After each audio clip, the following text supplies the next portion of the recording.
Welcome to JG's Fight Talk, sponsored by Rich's Boxing and Limitless Creations. And with me now, Steve Goodwin. How you doing, Steve? I'm well, Joel. Thank you very much, and thanks for having us on. Appreciate it. Well, I really appreciate your time. I know you're a busy man with all sorts of things going on, fingers in all sorts of pies. Yeah, it's a bit like that. But how's things generally? Everything okay?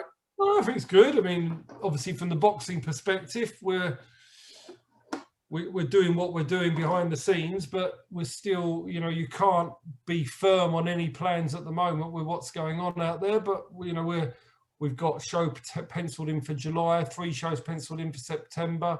We've got lots on the pipeline. We're working on another project, which I just spoke to you off air about. That we're quite excited about. So yeah, there's loads going on. But I'm also really busy doing my proper job as well. So that's 14 hours a day at the moment. So I'm doing that as well. But it's keeping me out of mischief, and at least it's keeping me occupied while we're living like this, really. Yeah, it's keeping you locked in your bedroom, basically, isn't it, mate? Locked in my office. I've not been in my normal office now for 12 and a half months, 13 months since I've been to my normal. I've had a proper day in my office. So yeah. How have you found it though, working at home? How have you found it? It's all right. It was okay at first. I've been able to work harder, longer, so I found it okay. But I feel that now's the time when, I'm looking forward to getting back to as it was before. Really, you want to sort of break out a bit, don't you? You want to just get out. Yeah, you want to see people. At the moment, I've not seen people. I'm just working on Zooms all day, and no matter how good Zoom has been for the last 12, 13 months, when you're doing 7, 8 Zooms a day, most days, you'd rather see some human contact. Yeah. So, that's what it is. You just shut the computer down at the end of the day. Exactly. So, Steve, where did boxing all begin for you? Like you say, you've been a financial advisor for over 30 years now. When did boxing come along for you? Well, I was a boxing fan, probably similar to you are. I mean, I went back in the day. I went to Ben Eubank. Oh, wow. I went to both fights. I went to unfortunately, I went to Eubank Watson at Tottenham. I was there when that was really sad. I've been to America. I went to like Lennox Lewis, Holyfield in Vegas, and going back in the day, I was just a boxing fan, and that was it. That was no different than anybody else. I'm running my normal business, and I used to like boxing. But unfortunately, when in the mid-2000s, I had a bit of unfortunate circumstance in my life. My daughter at the time, she was 17. She's now 30 now. So we're going back for 2008, I think. And she got cancer. And it did look for a while that things were going to be bad. And we one night, and we were going through a horrific time. I can't explain how bad living with something like that is. You can expect sometimes your partners to go, you could expect your mum and dad to go, but if you think your child may go, that it's just, I can't explain how bad it is. And how we got through it, I don't know, but we did. But during this period when she was things were not great, she said to me that she said, if I get through this, can I have 3 wishes? And I said, well, yeah, what do you want? She said, I want to fly in a helicopter above New York. I want to jump off the world's largest building, which is in Macau. And she small said, things, Steve. Just small things. Yeah. And she said, and I remember going to Vegas with you in '99, she said, when you went off to watch Lennox Lewis and Holyfield. I said, yeah. She said, and me and Josh, her brother, who's now 25, she said, you got mum to take us off to watch Pokemon. She said, in Vegas. She said, I want to do a boxing show with you if I recover from this. Oh, so wow. I said, yeah, no problem. So thank God, things were okay, and we got good news and everything else. And I took her to Macau. She jumped off the tower. We took her in a helicopter above New York. That was the easy thing, because that was just literally money. But you keep your promises to your kids, right? You do. There's one thing in life you've got to do is keep your promises. So now I think, oh, right, now I've got to do a boxing show. What do I do? So I went off and got myself a promoter's license, tried to get something together. And I went off and went to the board, got my license, but the board said to me at the time that they wouldn't grant Olivia a license until I'd done it for 12 months. So I went off and did my first show in March 2010 in Milton Keynes and did a show. It was horrific. I hated it. It was vile. It was like I come into boxing, so everybody thinks, oh, we've got a new one to rip off now and scam and everything else. So I just walked into it and I got really badly ripped off. And I did a second show at York Hall a month later, ripped off again. And I thought, what am I doing in this sport? It's full of real snakes and da-da-da-da-da. But I had to keep going for a year because that's my promise to Olivia, that she'd be the part and we'd do it together. And so I did it for the year. And at the end of, in 2011, she did her show and she got a license. So, but by which time I was sort of hooked into it to a certain extent. And at the time, you sort of mistakenly believe you can make a significant difference, because when you go into boxing, you do meet some good people, but they tend to be people on the edge of boxing rather than those in boxing. There are a few in boxing you meet that are decent people, but the majority of them are not decent people. They're not. But you therefore think, I can treat people better, I can make a significant difference. And you get caught up in it. And then I decided, somebody asked me to manage them. And I thought, well, managing is a skill set and I'm quite smart. And so I thought I'd make a difference. And I said to my wife at the time, look, I'm going to manage 7 boxers, but that's all I'll do, because otherwise it will get crazy. But because I had a good name, I ended up swamped with boxers wanting to come to me. So we ended up building a big stable up. And it was like, boxing's been like being on a train that you can't really get off. Because if you want to get off, it's difficult to do that. So I've been on this train now, and in an industry where, in normal circumstances, if I knew what I knew now, I would never, ever have got involved with, because it's great for you and it was great for me on the outside.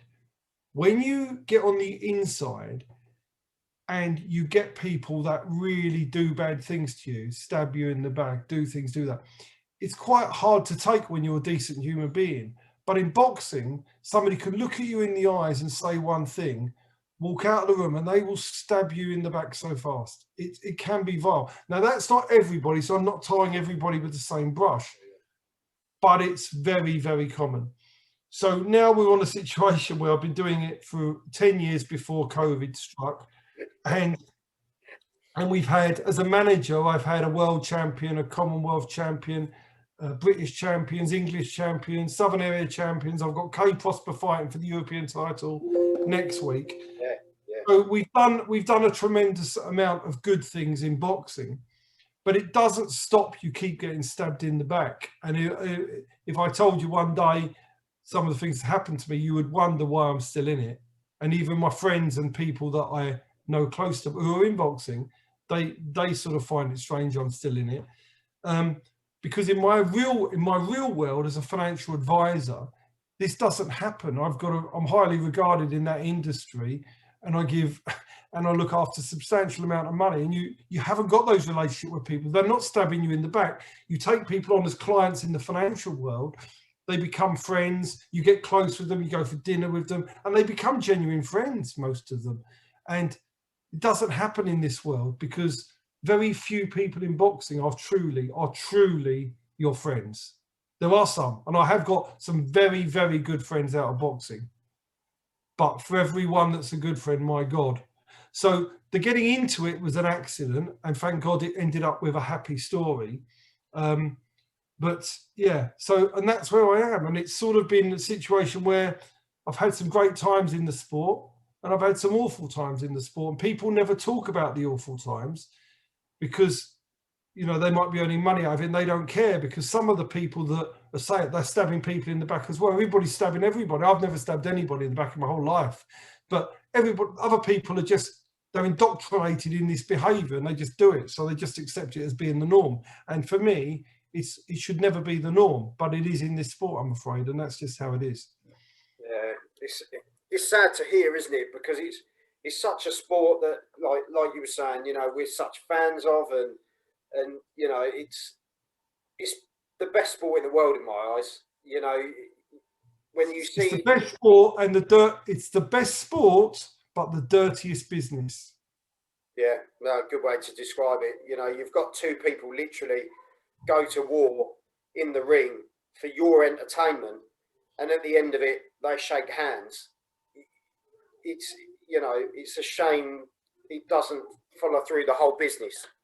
Do you know Well, what I mean? if you look at how many boxers go back historically end up leaving the sport with the money that enables them to set up their life properly.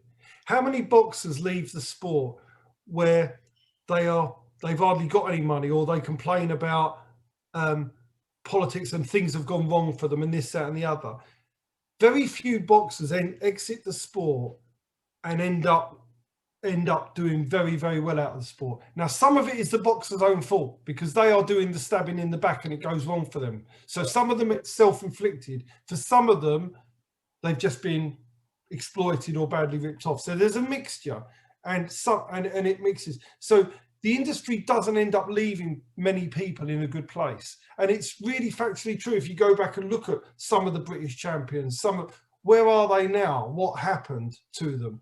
And world champ, you will see that it has a habit of doing bad things. That's why when I have fighters that retire, most that I look after, I tend to keep an eye on them, and we speak, and I try and I'm supportive to boxers that aren't boxing anymore as well. And I think that's even more important than supporting the fighters that are boxing, because when fighters, managers, trainers finish at the end of their career, most of the time those people, they all end their uses with each other and they all disappear their own ways. So it's just something where, like Wadi Camacho is an example.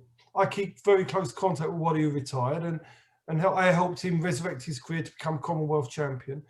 And I keep very close contact with him, make sure he's okay, check how he is, make sure his life's good. And that's important to me, because everybody is a human being here. And if people treat me well, then I will always look after them and treat them well. Yeah, and hats off to you, Steve. Honestly, there's not many people that have the same heart as what you've got. You know, and like I said to you before we did come on, I've had, you know, amazing feedback about you as a person, and the way you treat people and the way you run your business are very fair. You know, but yeah. there's a real care behind it. 100%. You know, that's a real credit to you and what you do. Yeah, we do our best. So, well, and that's all you can do. That's all you can do. And but when your fighters start to reflect that and say, yeah, you know, I had a good career, I had a good time with Steve, there's nothing better, is there? There's no better feeling. Exactly. One thing they can be sure of, that when they've been looked after me, they've never not got every single penny that they should have got. And that's the key, because boxers don't always get everything. And every single boxer that I've got gets everything that they deserve. And I try my best to get everything we can for them. So that's all you can do in life, in any walk of life, whether it's a financial client, a boxer, whether it's your wife, whether it's your children, whether it's your friends. You've got to be there for people. You've got to do everything you can for them. You've got to help them and give everything to them.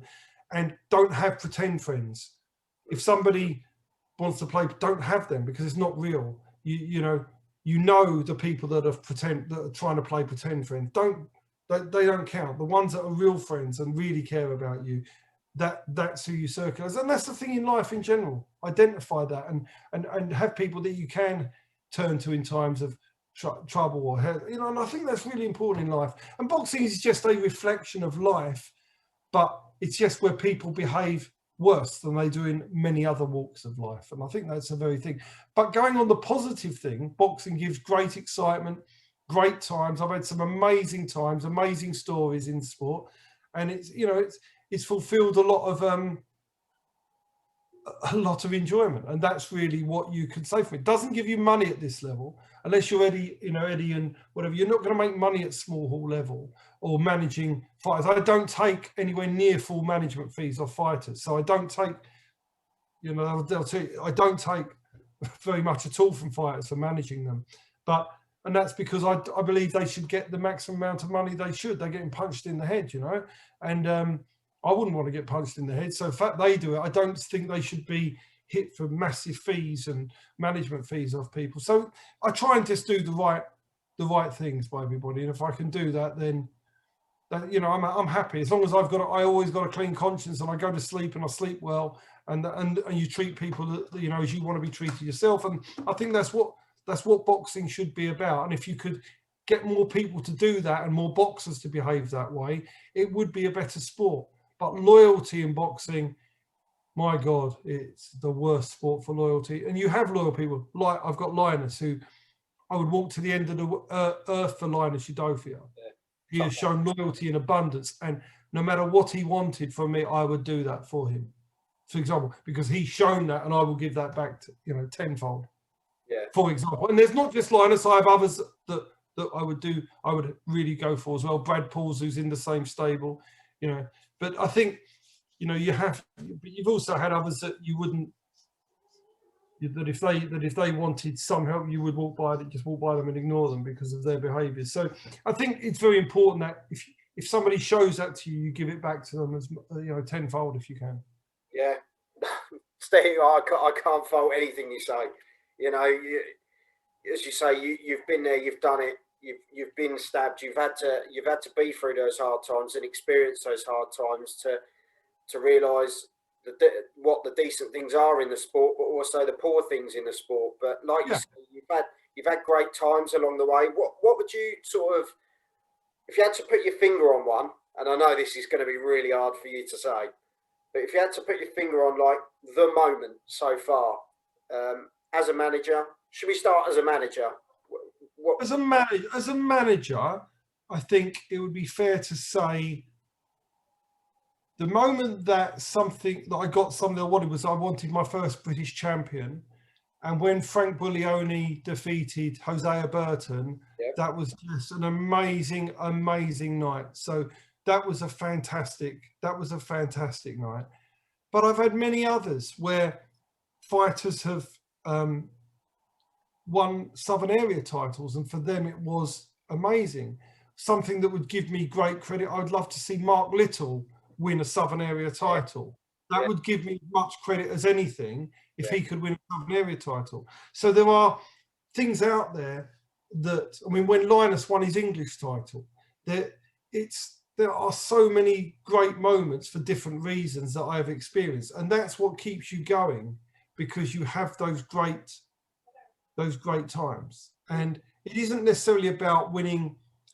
I mean, I've had a world champion, but it doesn't mean that night is necessarily the best night. I like to, you know, it depends on the relationship you have with that fighter, how close you are, and because that's what makes the big difference and makes you go that extra mile. Yeah, you talk Mark Little. I spoke to Mark the other week, and actually, you know, I've got loads of time for Mark. Really lovely guy, really top guy. When's he getting his title shot, Steve? When's he getting his title shot? You've got to remember, the problem we've got is his last fight he lost. To Ruzas, and you can't get a title shot on the back of a loss to somebody who hadn't had a fight. Now the geezer was better than that, and he was last minute in, so he's got to come back and have a fight first. So therefore, that's the problem. He wouldn't get sanctioned for a title shot on the back of that. I think people are so desperate, aren't they? Because Mark's a fan favourite, isn't he? Let's be honest, especially with the West Ham fans. I know he's a big deal, and what he does for Isla's charity as well. Really humble guy. And he's one of those. He is one of those that I would walk to the end of it. I would do anything in my capability to help him. Yeah. So Mark, apart from fighting for him, I'll do anything else I can do to help him. Yeah. No, but I really had that feeling. He's got a lovely family. Yeah. He's a wonderfully, and when you talk about all the negatives that I said before about what people do to each other in the sport and their behaviour, he's not. He's the opposite to that. Yeah, 100%. Same as Linus, right? They are the opposite to that. They are some of the few that are the opposite to that. And let me tell you, from my point of view, you do anything for those people that have got the that are really got that level of decency about them. You will do anything for them. The others that haven't got that and do other things, then I sounds awful, but they deserve all the things that go wrong in their careers afterwards if they do wrong things. And I never feel, and that sounds awful, but I never feel, when I know somebody has behaved badly, I never feel sorry for them when it goes wrong. But I feel mortally sorry for those that have behaved well. And that's whether they're under me or somebody else, that are loyal, decent boxers. Then I'm desperate for them to win. You know what I mean? It's how I feel. Those sort of people deserve everything they can for the sport. Those that use and abuse, whether they are managers, trainers or promoters, I don't wish them the best, because I think that, you hope that they don't get the best because they don't deserve it. And that's really my view on life in general. So that's how it is, Well, taking off your manager hat and putting on your promoter hat, as I know there's many hats in your house. Which one? Yeah, we won't put the Arsenal one on, mate. Just don't do it. We will be later tonight, mate. We will be later tonight. When this goes out, we'll be in the final. Yeah, so putting your promoter hat on, you got 4 potential nights planned ahead. Give us the breakdown, Steve. You've got one in July. Well, yeah, I mean, we've got plans. We've got Liam Dillon defending his English title. He's fighting Dennis Wahome, who I used to manage, and I don't manage anymore. It's obviously I'm in Liam Dillon's camp, and the fight's made. So unless Dennis pulls out, that's a fight that I fully expect to see Liam win the English title. And for Liam, he's renewed his contract with me, him and his trainer, Steve Kipps. Steve Kipps is somebody that I would class as a friend. He's a real decent man as well as a really good trainer. And I'd love to see them win the English title. So I'm looking forward to that. I'm looking forward to Linus Udofia moving up a level or 2. I think we got some things that we're working on with him. I'm looking forward to the return of Brad Pauls, who I think is a sensational middleweight.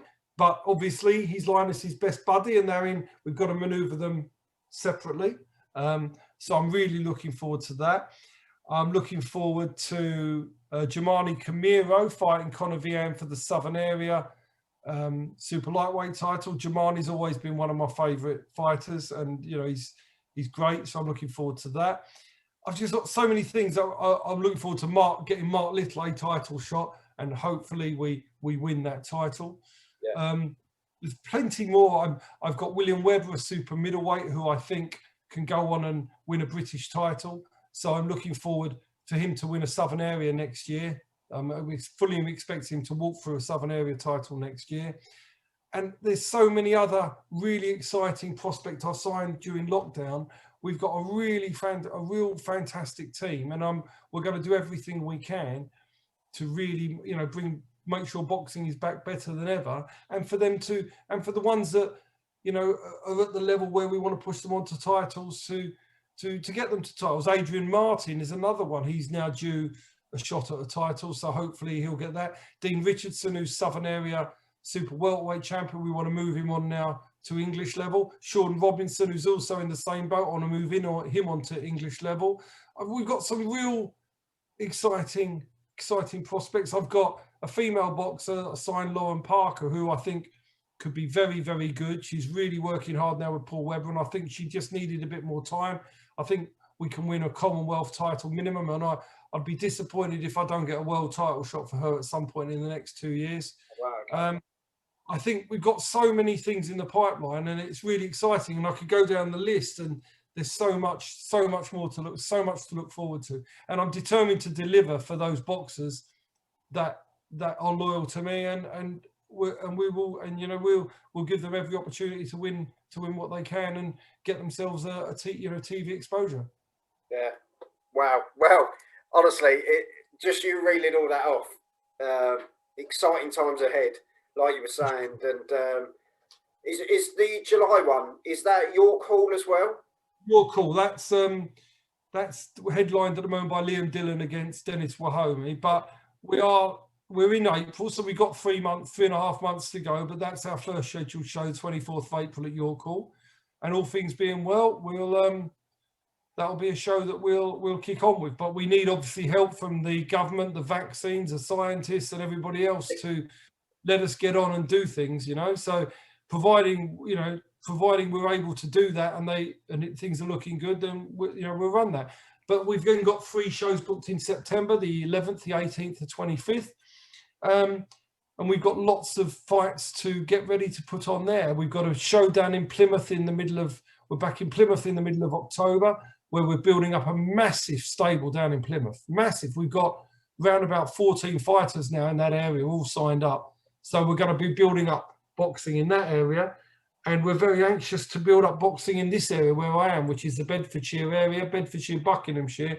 We think there's real scope to build some big stuff up here. So we'll be looking to do that as well. So there's a lot of exciting times ahead. But we will be very, we will be very fussy on who we work with. And if boxers aren't showing the right attitude to us, then so be it. We'll part ways at the end of the contract and they can move on. But those that are loyal to us, and we know that are loyal to us, we will move heaven and earth for them when we get back. Well, Steve, I think you're a top bloke. Before we have a chat about some of the upcoming fights, I have to have a chat with you about the names of the fights coming up in September. I wrote them down: the Drawn into War, Havoc in the Hall, and my favourite, London Mauling. Who came up with the names? Well, what we normally do, we all sit in the office, about 5 or 6 of us, some of the promoters and us, and we just throw names in a hat, and then we all sit together and we just go through it and we decide. We used to try and name a show for a particular fight, but we stopped doing that because the fight would fall off and then it'd look a bit daft. But no, the London Mauling's great. I love it. I read that one and I thought that's quality. That is. But we try and find names. I mean, sometimes names are used, but we try and find names when we can that people have never used before. Yeah, and they're catchy. That's the thing. It's catchy. People they'll either like it, not like it, laugh at it, but they'll remember it, and that's what it comes down to, isn't it? And exactly. I saw that on the website. I thought that is quality. And then we're selling all of those are York as well. We're selling good tickets for those shows. People are buying. They're selling well. Yeah. People want to go back and watch events. I think, there's got to be a point upon which people out there are saying, well, look, what can we do? We're vaccinated up. We've took the vaccine. Because, I mean, there may be an issue about people that, that's a separate thing. But I can well see that unvaccinated people won't get in. I think that could well be happening. Like a passport thing, isn't it? Some sort of thing. I think that's really possibly going to happen. But to be honest, my view is this, is if that means we can get back, then I'm happy to run with that. You know what I mean? I know the argument's both ways, but if it means with no vaccine passports, we can only half fill up, and with vaccine passports, we can fill it, I want to fill it. We need to fill it, otherwise it can't work. So I think people are desperate to get back. And my view on the other thing is, once we've all complied with being locked down, once we've all complied and we've got the vaccine, there's got to be a point where everybody says, that's enough now. We need to get our lives back, and we need to take, I'm in a high risk category, but once I've done all that, I've got to live my life. If I catch it, I catch it, and I think we want to get back and enjoy the things that we used to enjoy, and stop being scared. We've got to stop being scared of everything. We've got to get back and enjoy our sport, going to venues. Boxing, it's all good watching. And Eddie Hearn's done a phenomenal job, so's Warren. It's not the same without crowds. It's not. It's not the same. Neither is football, as you know. You're watching football. We watch it because we love Arsenal. We follow it through, but it's not the same without the crowds there. It's not the same. We need it back now. We need things back to normal. Yeah, it's the same crowd at Hull United, but but that's the way it is. Yeah, but before before we move on, like before we call it a day with this one, what fights are you looking forward to, Steve? That are sort of in the pipeline elsewhere. You know, we've got some big fights coming up. Eddie's announced some great cards. Frank's, you know, good old, you know, Uncle Frank. He's Yeah.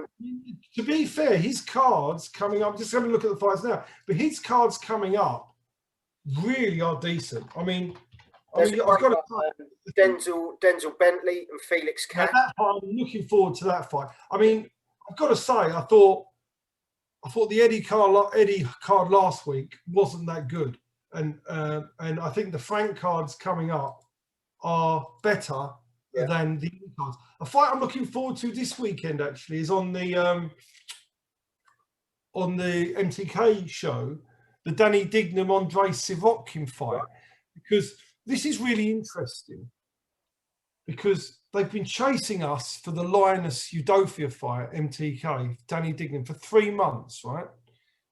And what we said was, which was true, was we don't want to take a fight when we can't have the option of promoting it or competing for the purse. In other words, Linus will take a TV fight like we did with Sky with John Harding, but we don't want to take a fight on an MTK show where we're in this situation, but we would happily fight Dignam. So the fight went out to purse bids, and we put in a real significant purse bid today for the fight.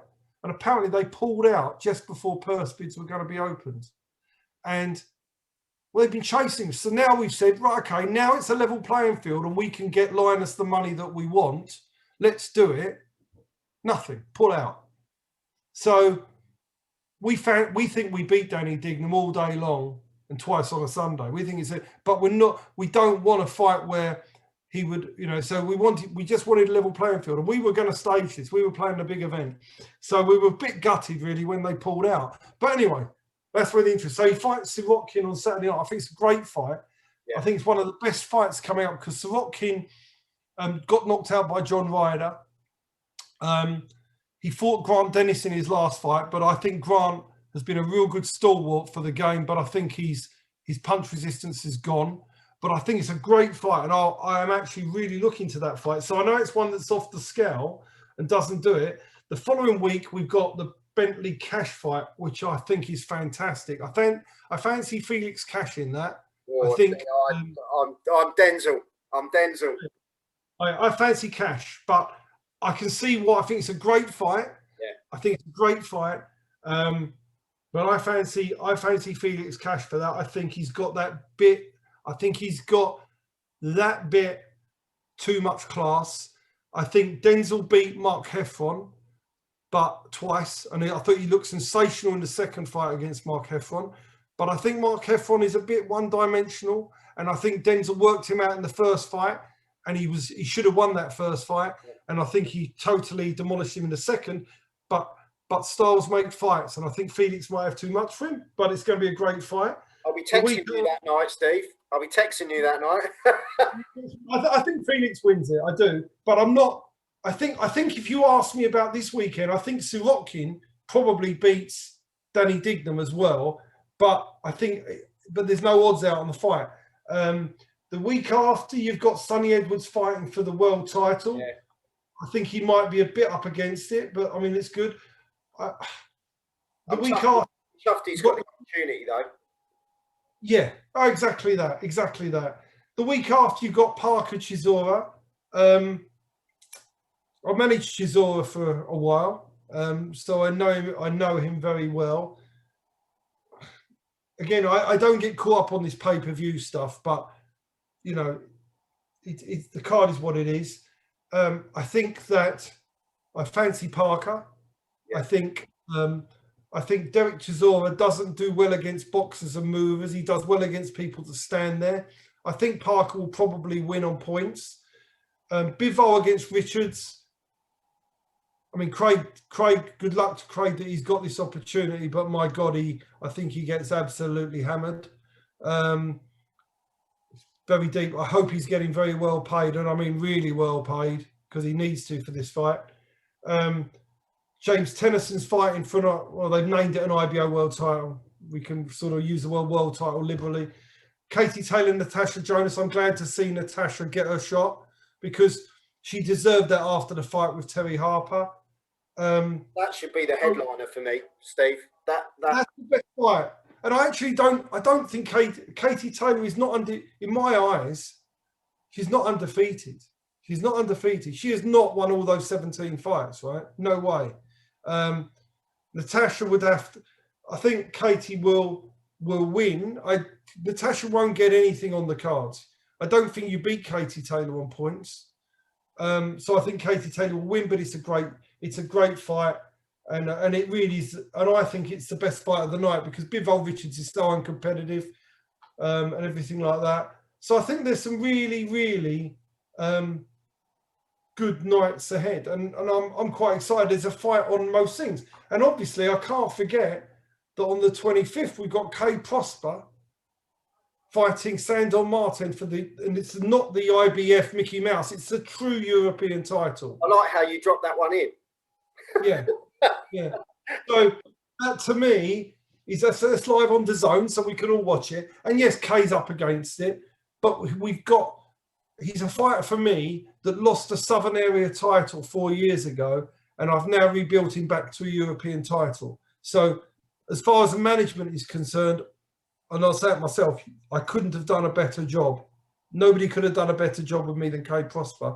And let's hope that he can pull off the upset, because he's done everything possible. He's still, he's tough. He's a tough man, and let's just hope he can go and do it. So let's hope he can manage that. So there's some really exciting nights ahead coming forward over the next few weeks. So I'm excited.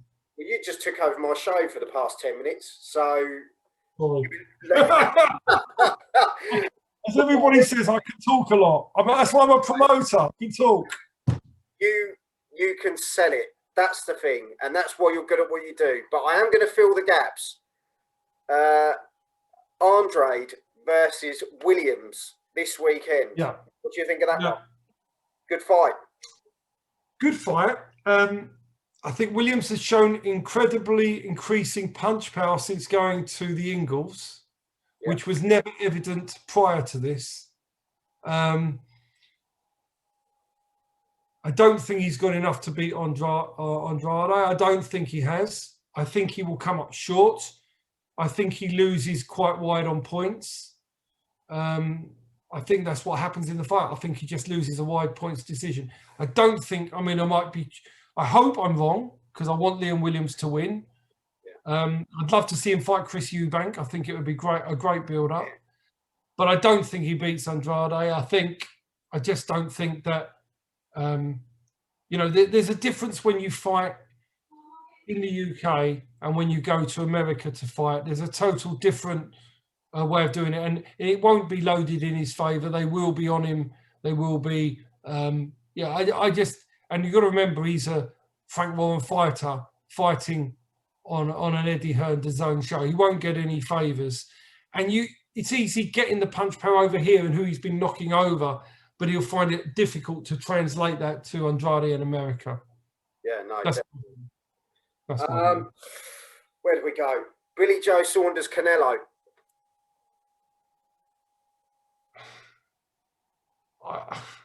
It's got to be Canelo for me. I don't think. Quiet. I'm just thinking about what I say to be diplomatic, but say it as it is, mate. Say it as it is. I think Canelo. I think Canelo wins. I think he'll put up some resistance for a few rounds, and then I think Canelo just grinds him down and probably stops him mid to late rounds. I think that's what happens. But I do think he'll put on a show for a while, but he won't keep Canelo off him. Yeah.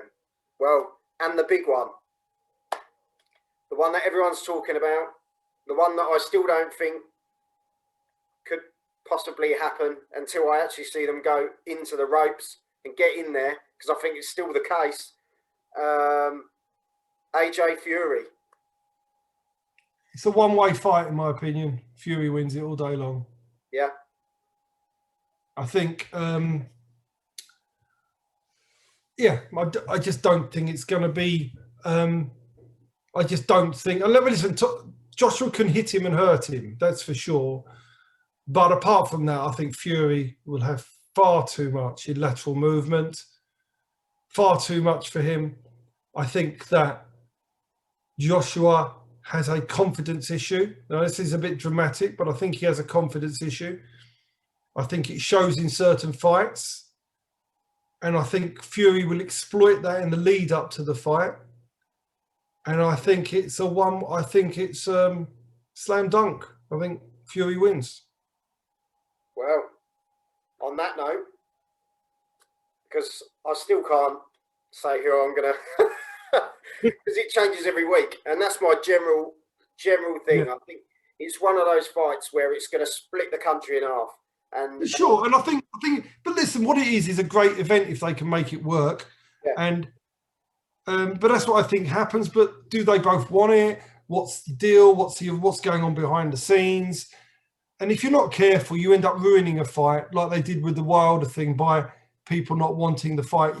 You don't know what's going on behind the scenes in boxing. You never do. Honestly, you don't. And whose name goes on the poster first? It even comes down to little things, doesn't it? Yeah, and what's going on with there's a lot going on behind the scenes fight with money and how it works and how it all operates. And yeah, so, but as far as boxing is concerned, I don't think it's as easy to make the fights as when you did before Lewis Holyfield and when you did, I remember when you did Lennox Lewis, Frank Bruno. Those fights were easier to make than these fights are nowadays. You've got pay-per-views, you've got arguments about who's in control, you've got where the fight's being staged, who's getting the backhanders for staging in certain site fees. Deals. It's a massive job, and I just hope they do it. But it gets bored. I don't want to hear any more about contracts this week, next week. Just do the fight, or let's just move on, because I think boxing is littered with things like this. Riddick Bowe against Lennox Lewis. That was a fight that never happened and should have happened, and it was going up. People went on and dumped the belts in the bin, and we've seen all this, and I think we just need these big super fights to happen now for the sport. Yeah, you think you're Amir Khan and Kell Brook? They're still talking about it, and the fight doesn't matter anymore. Yeah, it's finished. It's who can retire a winner. I think that's literally how it would be. Who can retire the winner? Conor Ben probably beats both now. That's where 100%. And I think there's a young prospect called Michael McKinson. I think he probably beats both as well. I think you've got to look at where this fight is. There has-beens now, without being rude, and they should have done this fight when the time was right. And we had all this. We had them on Sky together. It gets annoying. They should have signed up to it, and now they're just looking for paydays at the end. But they're not going to get the money they want. It's not a pay-per-view fight. It's a Saturday night fight, and they won't get enough money. Yeah. You're right, Steve. It's one of those, and it's a shame. Really, it's a shame. And as you say, we've got so many exciting fights coming up. You've got. Exactly. Let's worry about the fights that are going to happen, not worry about the ones that might or don't happen. Let's talk about them when we know they're happening, because there's enough activity and enough good fights going on that warrant our attention out there. That's what I think. Definitely. And Steve, keep me up to date with what's happening with your shows, and keep me in the loop. Stay in contact, and big times ahead for boxing. It's picking up, and it's the thing that's bringing everyone in at the moment. The football's still a bit lost, but the boxing just seems to be picking up momentum again, which is good. And listen, Frank and Eddie have done great jobs of keeping it going, because it can't have been easy during lockdown. So both of them deserve all credit from boxing fans. Whether you like or don't like either one of them, it doesn't really matter. They have kept boxing going at a level and a production level that has been worth seeing. So without those two, there's other people that put shows on as well, but not to that level. And those two have really, really led the have led the thing. And thank God for them in boxing, because boxing could have faded without them. So full credit to both of them. No, definitely. I couldn't have said it better. Steve, thank you very much. Pleasure, Joel. Thanks for having us again. It's been brilliant. No, lovely to meet you, mate. As I say, I've heard a lot about you, and you know, it's all true. It's all true.